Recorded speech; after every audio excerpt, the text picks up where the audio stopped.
Hello friends, welcome back to Civil Tamil.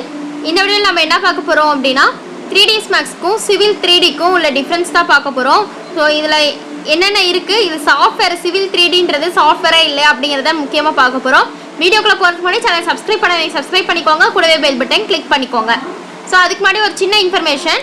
So Unacademy ல இருந்து பாத்தீங்க அப்படினா டெஸ்ட் கண்டக்ட் பண்றாங்க. யாருக்குன்னு பாத்தீங்கன்னா கேட் எக்ஸாம்க்கு. ஸோ கேட் எக்ஸாம் ட்ரை பண்ணிட்டு இருக்கவங்க நீங்கள் இந்த டெஸ்ட் அட்டன் பண்ணி பார்க்கலாம். ஸோ அது ஆல்ரெடி பார்த்தீங்க அப்படின்னா இது வந்து 3 டாப்பிக்காக கண்டக்ட் பண்ணுறாங்க.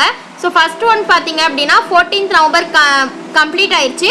அதுக்கப்புறம் பார்த்தீங்க அப்படின்னா அடுத்த 2 டெஸ்ட் இருக்குது. ஸோ இது வந்து பார்த்தீங்க அப்படின்னா 21st நவம்பரும் 28th நவம்பரும் கண்டக்ட் பண்ணுறாங்க. ஸோ 21st 28th நீங்கள் ரெண்டுமே அட்டன் பண்ணலாம். ஸோ இதில் வந்து பார்த்தீங்க அப்படின்னா ரிவார்ட்ஸு கொடுக்குறாங்க. 1 to 5, 6 to 10, 11 to 25க்குன்னு சொல்லிட்டு ரிவார்ட்ஸ் கொடுக்குறாங்க. அதுக்கப்புறம் பார்த்தீங்க அப்படின்னா mechanical, civil, ECE, electrical, CS and IT, chemical எல்லா பிரான்ச்சஸ்க்குமே கண்டக்ட் பண்ணுறாங்க. ஸோ உங்களுக்கு இன்ட்ரெஸ்ட் இருந்துச்சு அப்படின்னா நீங்கள் வந்து நான் டிஸ்கிரிப்ஷனில் வந்து நான் லிங்க் கொடுக்குறேன். ஸோ அதில் போய்ட்டு செக் பண்ணிக்கோங்க. ஓகே, ஸோ நம்ம டாபிக்குள்ளே போகலாம். ஸோ 3ds மேக்ஸ்க்கும் சிவில் 3dக்கும் உள்ள டிஃப்ரென்ஸ்ன்னு பார்த்தீங்கன்னா 3ds மேக்ஸ் வந்து நம்ம முக்கியமாக எதுக்கு யூஸ் பண்ணுவோம்னு பார்த்தீங்கன்னா ஜென்ரலாக எல்லா 3Dயுமே நம்ம டிசைன் பண்ணுவோம். லைக் எப்படின்னு பார்த்தீங்கன்னா ரெசிடென்சியல், கமர்ஷியல், அதுக்கப்புறம் சின்ன சின்ன மாடல்ஸ் இந்த மாதிரி எல்லாமே நம்ம கிரியேட் பண்ணுவோம் 3ds மேக்ஸில். ஸ்பெசிஃபிக்காக சிவிலுக்கு தான் மெக்கானிக்கலுக்கு தான் அப்படின்லாம் சொல்ல முடியாது. 3ds மேக்ஸ் பார்த்தீங்க அப்படின்னா நம்ம இன்டீரியர், எக்ஸ்டீரியர், பெட்டு, சோஃபா இந்த மாதிரி எல்லா பர்பஸ்க்கும் நம்ம 3ds மேக்ஸ் யூஸ் பண்ணுறோம். அதுவே சிவில் 3Dயில் பார்த்தீங்க அப்படின்னா ஜென்ரலாக நீங்கள் நெட்லேயே சர்ச் பண்ணீங்க அப்படின்னாலுமே சிவில் 3Dன்னு போட்டிங்கன்னா உங்களுக்கு AutoCAD 3D, Revit architecture, 3ds Max, SketchUp இது எல்லாமே வரும். ஏன்னு பார்த்தீங்கன்னா நம்ம ஜென்ரலாக டிசைன் பண்ணுறது எல்லாமே நம்ம 3D அப்படின்னு தான் சொல்லுவோம். அதுவே சாஃப்ட்வேர்க்குள்ளேயும் வந்தீங்க அப்படின்னா சிவில் 3D அப்படின்னு சொல்லிட்டு ஒரு செப்பரேட் சாஃப்ட்வேர் இருக்குது. ஸோ அந்த சிவில் 3D சாஃப்ட்வேர் எதுக்காகன்னு பார்த்தீங்கன்னா நம்ம அதுலேயும் 3D தான் மேக் பண்ணுவோமா, ரெசிடென்சியல், கமர்ஷியல் இதெல்லாம் மேக் பண்ணுவோன்னு கேட்டிங்கன்னா அந்த மாதிரி அது கிடையாது.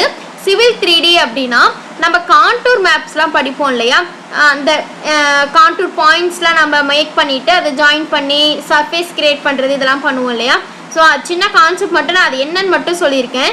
ஸோ அந்த கான்டூர் இதெல்லாமே நம்ம கிரியேட் பண்ணுறது தான். ஓகேங்களா. ஸோ அதுக்குண்டான செக்ஷன், எலிவேஷன், அந்த ஹில் ஸ்டேஷன்லாம் இருக்கும் இல்லையா, அந்த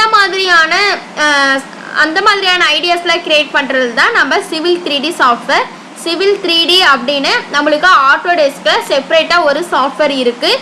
அது வந்து பார்த்திங்க அப்படின்னா 3ds மேக்ஸ் கூட நம்ம கம்பேர் பண்ணக்கூடாது. 3ds maths, Revit architecture, AutoCAD இது எல்லாமே பார்த்திங்க அப்படின்னா நம்ம 3D மேக் பண்ணுவோம். ஸோ இந்த கொஸ்டின் பார்த்திங்க அப்படின்னா கமெண்ட் செக்ஷனில் கேட்டுருந்தாங்க 3ds மேக்ஸ்க்கும் சிவில் 3Dக்கும் டிஃப்ரென்ஸ் என்ன அப்படின்னு சொல்லிட்டு. முக்கியமாக பார்த்தீங்கன்னா சிவில் 3Dன்னு ஜென்ரலாக பார்த்தோம் அப்படின்னா நம்மளுடைய 3ds மேக்ஸில் க்ரியேட் பண்ணுறது, ரிவிட்டில் க்ரியேட் பண்ணுறது, ஆட்டோகேட் 3D கிரியேட் பண்ணுறோம் இல்லையா அதிலலாம் கிரியேட் பண்ணுறது. இன்னும் சிலர் என்ன நினச்சிட்டு இருக்காங்கன்னு பார்த்தீங்கன்னா சிவில் 3D அப்படின்னா ஆட்டோகேட் 3Dயை தான் நம்ம சிவில் 3Dன்னு சொல்கிற நினச்சிட்டு இருக்காங்க. ஸோ அந்த மாதிரியும் கிடையாது. அது ஒரு செப்பரேட் சாஃப்ட்வேர். அதில் நம்ம லேர்ன் பண்ணுறதுன்னு பார்த்தீங்க அப்படின்னா கொஞ்சம் டிஃபிகல்ட்டுன்னு சொல்ல முடியாது. ஸ்டார்டிங்கில் கொஞ்சம் ஒரு மாதிரி இருக்கும். ஏன்னா நம்ம அந்த கான்டூர் பாயிண்ட்ஸ்லாம் பார்த்தீங்க அப்படின்னா எடுக்கும்போது அந்த நெகட்டிவ் பாயிண்ட்டு, பாசிட்டிவ் பாயிண்ட் இந்த மாதிரி நம்ம எடுக்கும்போது கொஞ்சம் டிஃபிகல்ட்டாக இருக்க மாதிரி இருக்கும். பட் அது லேர்ன் பண்ணிட்டீங்கன்னா ரொம்ப ஈஸியாக இருக்கும். ஸோ எனக்குமே பார்த்தீங்க அப்படின்னா என்னுடைய பேசிக் தான் தெரியும், இன்டெப்த்தாக எனக்கும் தெரியாது. ஸோ உங்களுக்கு இன்ட்ரெஸ்ட் இருந்துச்சுன்னா சிவில் 3D அப்படிங்கிறது செப்பரேட் சாஃப்ட்வேர். நீங்கள் லேர்ன் பண்ணணும்னு நினச்சிங்கன்னா பண்ணிக்கோங்க.